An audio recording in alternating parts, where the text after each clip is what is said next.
Monsters have always stalked the night.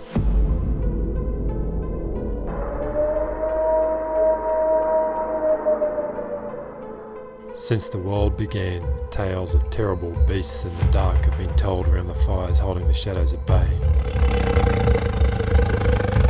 All these tales have the same message. We are not alone. From the trolls of Europe to the Bigfoot of California, the swamp ape of Florida to the yowie of Australia, all are Sasquatch. This is their story.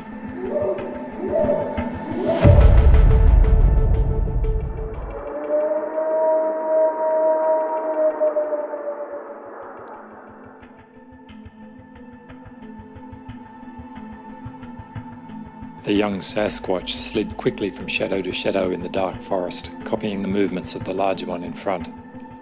As always, he struggled to contain his excitement as he followed his elder brother's enormous broad back, the long shaggy hair on the shoulders glinting when the light of the waning moon caught them through the bald winter branches of the forest. Just behind was his mother, keeping a close eye on her youngest child. Further back somewhere was his father, always watching the back trail, while much further ahead was his father's father, scouting for deer on this cold winter night. They were shadowing a game trail uphill that led down to the river behind them. Despite being only 4 winters old, the young Sasquatch knew it well, for the troop had used more than one ambush point along the trail, rarely failing to get a deer making its way down for a drink. But this night was different. There were no deer. Suddenly he became aware his brother had stopped in the shadow of a large tree, his black hair blending him so perfectly to the darkness even the young Sasquatch's excellent night eyes could barely make him out. Curious as to why he had stopped, he approached his elder sibling. Even though not a handful of years separated them, his brother was much taller than he, his powerful muscles already filling out his enormous frame. He was almost as tall as his grandfather, who the young Sasquatch now realised was standing there too. How did he do that? Despite the grey hair, which was almost shiny when in the moonlight, the old one somehow always managed to disappear and reappear at will from whatever the background was. Suddenly his father was there too, questioning the hesitation of their journey. The old one described something very strange indeed. Ahead, blocking the game trail where it crossed a wider trail, was apparently a beast of the hairless ones. The young Sasquatch had seen and heard these beasts before, but only at a distance. His excitement grew with his curiosity. He knew hairless ones rode inside these strange, shiny beasts, and apparently there were 2 of these animals sitting in this one. He had never seen hairless ones before himself, but had heard many tales from his father and grandfather, tales of mystery and danger. The tales had always ended with a warning: never let a hairless one see you, and avoid them at all costs. Now there were 2, sitting in one of their strange beasts just up ahead, blocking the deer from the trail. His wide, excited eyes looked up at his father, who was staring down at him intently, judging his ability to deal with this situation, for they were not going to retreat as expected. They needed to hunt, and the night was getting on. His mother suggested they forget the hairless ones and go back down to the river to hunt for fish instead, but his brother snorted in dismissal. He wanted red meat, and who were the hairless ones to deprive him of it? Still staring deep into the young Sasquatch's eyes, his father made the decision. They would make them move, scare them away. It had been done before, often. He himself had several times scared a hairless hunter away from its kill, and it was time the young one learned how to do it. Despite her misgivings, hairless ones rarely came unarmed into these mountains. The young Sasquatch's mother capitulated. A broad smile on his grandfather's face indicated he enjoyed the thought of chasing away some hairless ones. Even with his white hair, he somehow almost immediately disappeared again as he ducked away upslope to the right. His father followed his grandfather, moving to get upslope and behind the beast. While he and his mother moved across the slope to the left, his brother continued up beside the game trail, heading directly towards where the hairless ones sat in their beast. Quickly, mother found a good tree to station the young Sasquatch in.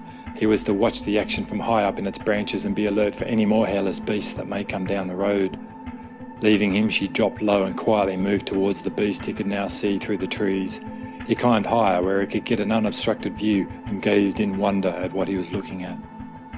It was large and sat low on stubby round feet and had shiny skin that reflected the moon and starlight like it was still water.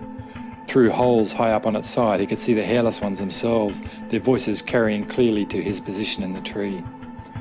Glancing down, he saw his mother, now on her belly, slowly crawling closer and closer along the edge of the road. Across the road and well inside the tree line, he could just make out the incredible mass of his father, slowly approaching from uphill. Looking back towards the game trail, he caught the odd glimpse of moonlight catching his brother's oily black hair.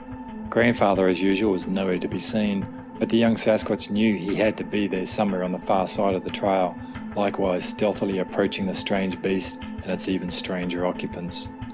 They were pale and small-skulled, with very short hair only on their chins. Not even the tops of their heads bore any hair. Their eyes were likewise pale, with far too much white around them. Their voices slow but high-pitched, at least compared to his father's. The young Sasquatch suddenly noticed both hairless ones had stopped talking and were looking all about as if they sensed the approaching danger. From his father's direction came heavy footsteps, ominously crunching on the dry leaves and twigs of the forest floor. Instantly the hairless ones started talking again, but quietly.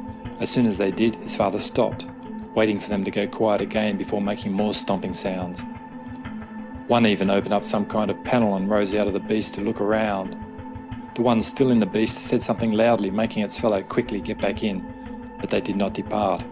Instead, they just sat there, quietly chattering to each other in sporadic bursts that timed with his father's heavy footsteps. Each time they spoke, he would stop and wait for quiet before proceeding again. Although the young Sasquatch could plainly see his size, immense bulk in the shadows of the trees, it seemed from their ducking and weaving heads the hairless ones could not. They once again went quiet, but this time his father did not come any closer. The silence stretched out the seconds and was only broken when his brother made his presence known with likewise heavy footfalls just downslope of the beast. The heads of both hairless ones instantly swiveled to peer into the darkness, trying to make out the source of the sounds. Like his father, his brother stopped as soon as the hairless one spoke, waited for quiet, then stomped closer a few more paces. The young Sasquatch could clearly see sweat forming on the strange, pale, bald heads of the hairless ones, but they still did not move. Then grandfather started on the opposite side of the game trail, instantly swiveling their heads in his direction. The young Sasquatch looked hard but could not see the old one at all despite his grey hair. Now all three, his father, brother and grandfather, began alternating their stomping, jerking the bald heads backwards and forwards as the hairless ones tried to see into the darkness with their useless daytime eyes. His eyes widened when he saw they both now had strange black things in their hands. For some reason he felt great trepidation at the sight. What were those things? Were they the weapons he had heard his father tell of, the things that could kill from a distance? But the troop did not stop, continuing to slowly advance on the shiny beast and its occupants, who still did not move. She must have seen the weapons threaten her troop, for his mother growled and began to loudly belly crawl closer and closer through the dead leaves and dry grasses of the roadside. The hairless ones immediately focused their attention on her. She growled again, her anger at the beast not moving, showing clearly through its vibration. Why was it not fleeing? She was almost close enough to thump the beast with her hand when she growled yet again, deeper, louder, with even more anger. But they still did not move. Using the distraction to their advantage, the other troop members moved quickly and even closer. From where he sat, watching everything unfold from his perch in his tree, the young Sasquatch felt his excitement and fear mix into a cocktail that flooded his veins. His father in particular looked as if he was about to launch a rain of blows onto the beast to get it to move. He was that close. His mother growled again. With such anger, the young Sasquatch even felt its vibration from his position in the tree a dozen paces away. Now his brother and grandfather were close enough to launch themselves onto this foreign, shiny beast to drive it from their mountain. Once more his mother growled, the ferocity and its vibration visibly shaking the hairless ones, whose faces went somehow whiter than ever before. The closest one spoke to the other and the beast abruptly roared into life, the fumes and din shattering the crisp night air. Two bright suns lit up on the front of the monster and doused the forest in front of it with light so strong it hurt the young Sasquatch's eyes, even from this distance. But the beast did not speed off.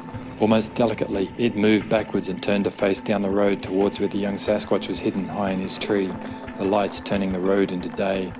Then slowly it began to move off towards him, but it didn't go far before abruptly stopping again in the middle of the road, right next to the tree the young Sasquatch was in. With no leaves on the tree for cover, he felt suddenly very exposed and went to flee, but his training kicked in. Being still was being invisible, so instead of leaping down through the branches, he froze in place, trying with all his might to be just another branch in the tree.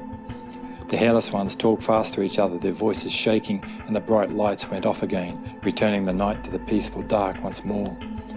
Obviously badly shaken, the hairless one sat staring down the road, but then one turned its head and looked around, stopping to face the young Sasquatch directly. It was looking right at him. It spoke some sounds, and the other tilted its head and looked right at him as well. Involuntarily, he started swaying from one side of the trunk to the other, loading his muscles with oxygen and momentum to move as quickly as possible when an opportunity came to flee. Across the road, he saw his brother rush up in the tree line, but then stop, hesitating in his attack. The hairless ones looked away at each other for a moment, and in an instant the young Sasquatch was down the tree and safely behind another in one fluid movement. Their brows furrowed as they looked for him in the tree to no avail, but then the heavy breathing of his brother caught their ears on the uphill side of the road. Although he did not growl, the young Sasquatch could plainly hear a lot of anger in his brother's breathing. Beside him, his mother suddenly appeared, the rage in her eyes only more intense now her baby was threatened. His giant father had run further down the road to block their escape, and somewhere was grandfather, the entire troop once again surrounding the hairless beast and its occupants. But this time the troop seemed more interested in attacking the beast rather than scaring it off, perhaps because it now threatened their youngest troop member. The anger in the air was palpable. The young Sasquatch sensed that if the hairless ones did not leave soon, they would die there. Then the rising moon lifted clear of the trees and lit up the entire scene for the first time. His brother chose the moment to deliberately move in front of some white trees, then back again, drawing more frightened chatter from inside the beast. It seemed the hairless ones finally decided to leave, one leaning forward like it had done earlier just before the beast had roared into life. But before it could finish the movement, his enormous father suddenly showed himself in the full moonlight, slowly and deliberately striding down the road at an angle towards the beast. Several times he stopped and glared directly at it, challenging it, before eventually going behind a broken-off tree. The hairless ones remained frozen, shock and confusion at what they had just seen plain on their faces.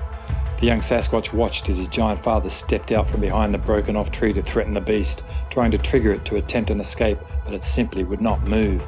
He stepped back, then out again, trying to trigger a response, but the hairless ones simply sat, mouths hanging open, eyes wide. The longer they sat there, the angrier the troop became.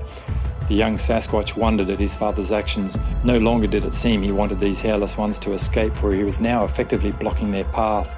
He looked at where his brother still stood, nostrils flaring with rage from behind a nearby tree.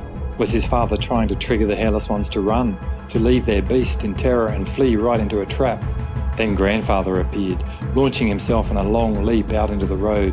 One foot touched it and he was gone again into the brush on the young Sasquatch's side. At the same time, his giant father dropped to his fingers and toes and crawled across the road, getting even closer to the hairless ones. The young Sasquatch saw the move as an intended distraction, for his brother quietly stepped out of the trees and crept directly towards the beast, obviously intending to wrench it apart or tip it over.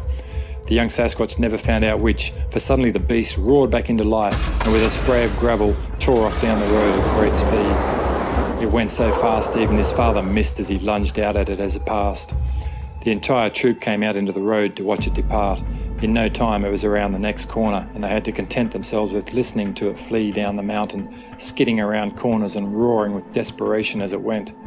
Soon the sounds of its departure faded, and once again the quiet returned to the night. The young Sasquatch's giant father was furious. It had taken too long. They would go hungry this night, for dawn would soon come and the opportunity to hunt had passed. Every deer within earshot would have fled. He looked up at his grandfather, the only troop member who did not seem angry. Instead, the old one was quietly laughing. In his great age, he had experienced many a hungry night, and this one had been worth it to see how scared the hairless ones had been as they had fled. He smiled at the young Sasquatch as he reached down and tousled his head in good humour. The alpha snorted in disgust. The flatulence of the strange beast still hung in the air, tainting it. He turned and headed back into the forest, his troop trailing behind. As he moved off, he allowed a smile to break his frown and dispel most of the anger. The hairless ones would surely never come back after that experience. Their fear had been so great, he doubted they would ever even share it with any of their kind.